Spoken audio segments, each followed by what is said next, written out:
unedited, and welcome back to the Scrying Pool. So for those of you who have found this through the vestiges of the, I believe you call it the internet. I'm not 100% sure about that, but either way, you've scryed upon this channel. I welcome you. So I must apologize for the gloves, the knife. I am currently working on a little experiment, shall we say. I'm genuinely curious to see whether these will mix up with the actual crushed leeches, will actually help out. It's hard to say. But regardless, I'll be working at the same time. Today we will be talking about, quite simply, how to get people to like you. We're not going to be telling you, go do this, have the little pieces, or whatnot. Instead, what I would like to discuss is more a matter of the power of the mind. Yes, I think that is a better description. Because the mind is where power is. And for those who wish to learn, whoa, that was a close one. And for those of you who wish to learn, there are plenty of ways, but it all starts at the mind. You could have any million different tricks up your sleeve and within the books, but it matters not. The mere thing and the sheer part that matters about life is it all starts here in the mind. So how do you get people to like you? Well, first, what you need to do is to change how you think. Too many people out in this world go around and they say, I wish to do something, I want this, I want that. But, and that's what happens. You hear it. You heard it right there.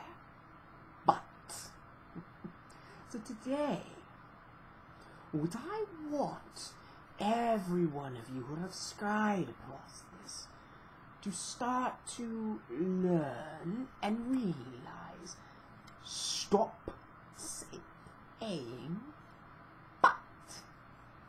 but I hear you say, but you said but, in which I say, piss off.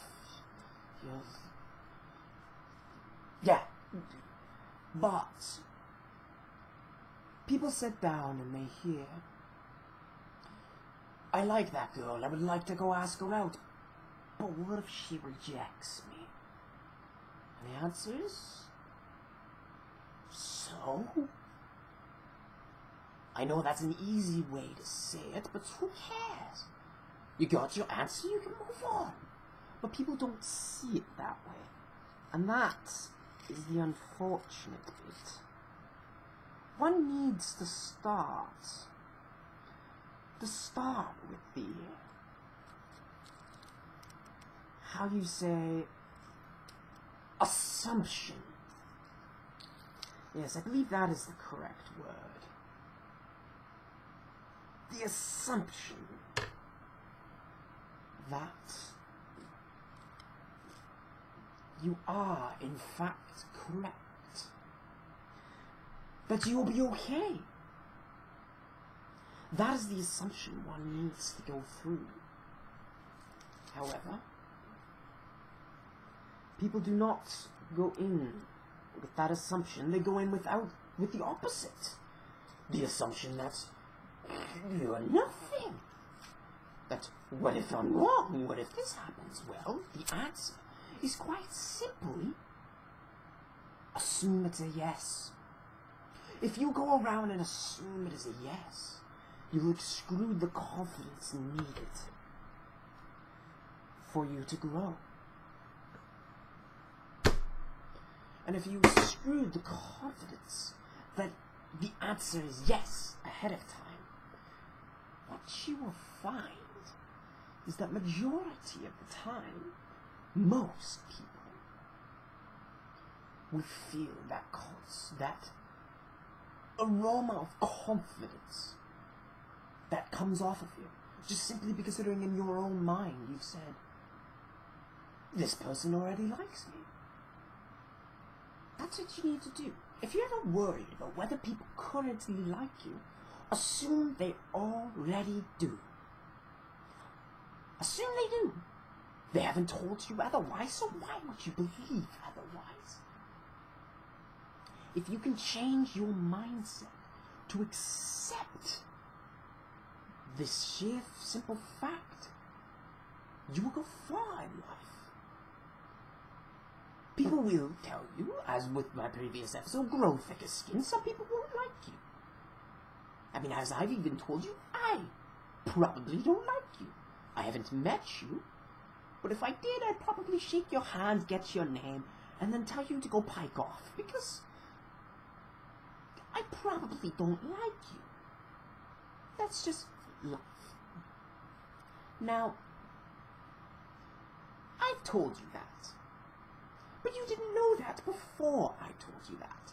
So if you met me beforehand, the answer would have been, do I like you? Well, me, I would have said no when you asked. But beforehand, you would have extruded confidence to me. Walked up, shook my hand, looked me in the eye, with the mindset that you already knew that I liked you. I personally would feel that and know that you are a person of confidence. And I would go from not liking you to tolerating you. Just from that sheer simple little fact.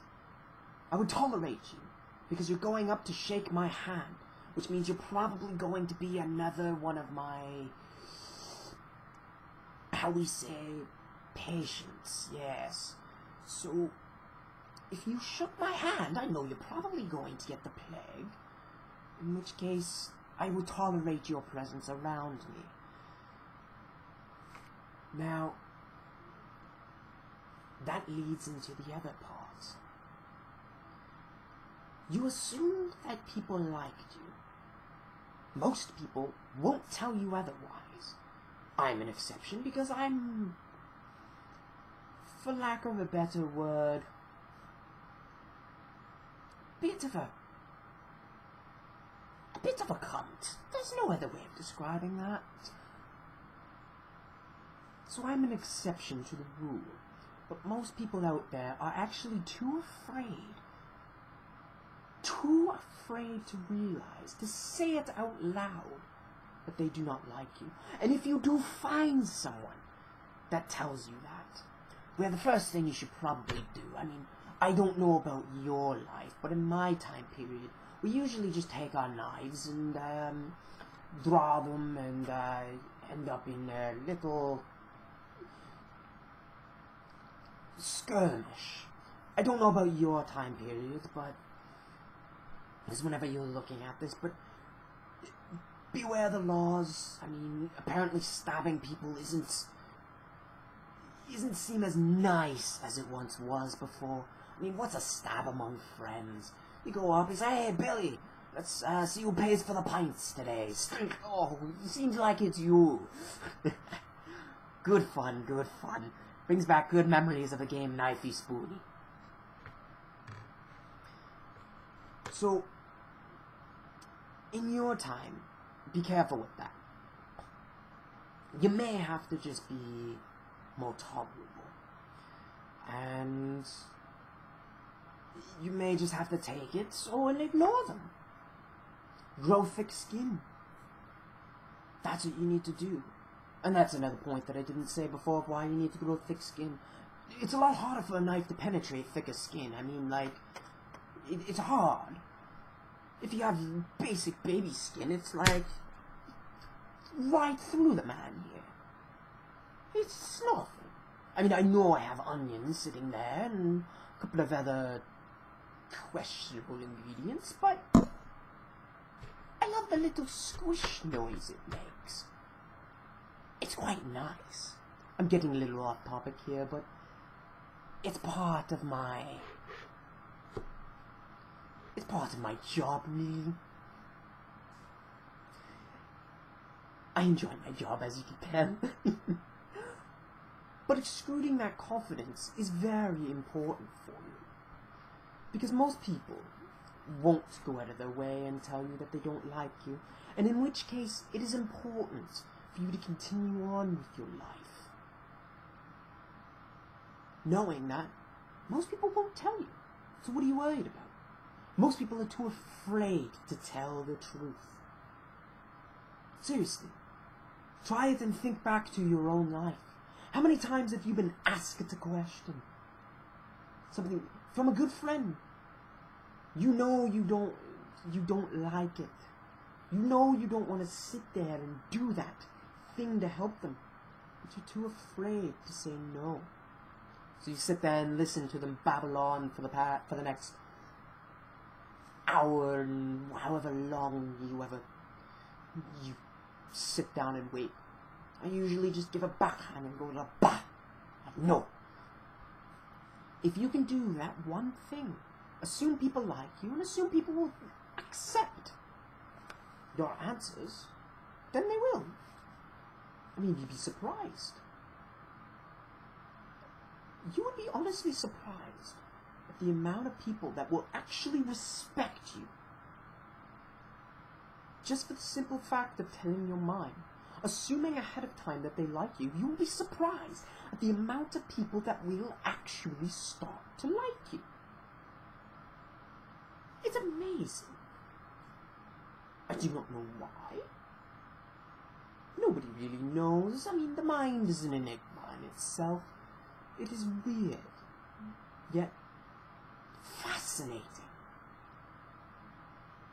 Studying of the mind is very important.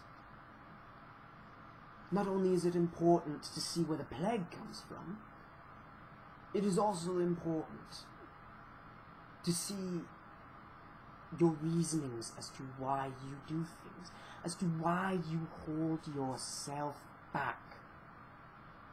And if you can change that, wouldn't you? Why wouldn't you? You should always be on the lookout for something more. And that's something more for those who are seeking it, how to obtain it.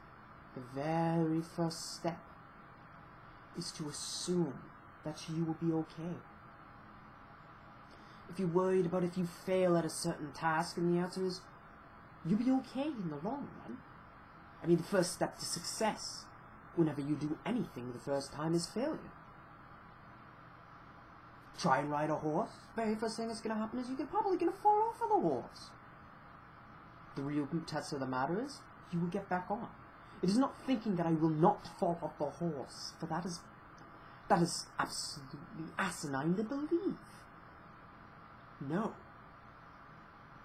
The true measure is believing that you will be fine.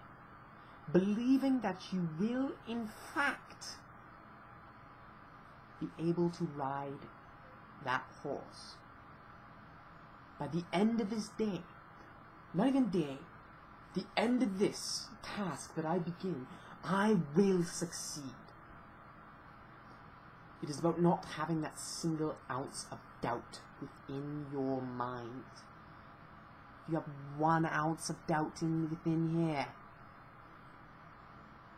your goals go out here. Kill the doubt. If you have anything that pops up, anything in your mind that tells you, oh, but what if, shut it up by saying, I'll be fine. I'll be fine. That doesn't mean be blind to reality. I have seen plenty of optimists with the plague sitting there as boils and boluses and holes sticking in their body as they're bleeding to death. They're dying a slow and painful death. Only for them to see, I'll be fine. God will save me. I'll pray to the Lord. In which I say, very well. The Lord will save you. But I'm paid by the government to be here, to cut your bulbous arm off. Because it's got the plague. You're going to die. People are blinded by that. So it is a fine line one needs to ride. If you ride that fine line, you will succeed. Do not cross it and be blinded, saying that you do not have the plague when you most certainly have the plague. You need to know where you are in order to know where you will go. In order to know how to get where you want to go. You need to believe that you will be fine. And that, ladies and gentlemen, is how. Well, not just the how, but it is one stage onto how to get people to like you. And it is quite simply, you will be fine. Believe you'll be fine. If you believe it, it will start to happen. But you must also remember that you cannot blind yourself by that belief. For if you do, bad things will happen. As I'm always a big fan, I believe I should do a video on it, a video scry on it, next time, of, yes, that should be it. Preparing for bad times, and you shall only see good times. And perhaps I shall discuss the why. I apologize, I tend to stroke the beak when I think. And with that, ladies and gentlemen, I wish and hope for you all to like this scry, to subscribe to the Scrying Pool channel, and if you really liked it, please do not hesitate to click on the donations right below and send some of your hard-earned monies, whichever currencies you are currently using in the futures, and please send a donation to help keep the Scrying Pool alive. You can either go monthly with a little Patreon, I believe it is called, or you can go a singular time with the PayPal. And with that, ladies and gentlemen, I wish you the best, and a pox upon your enemies. Take care.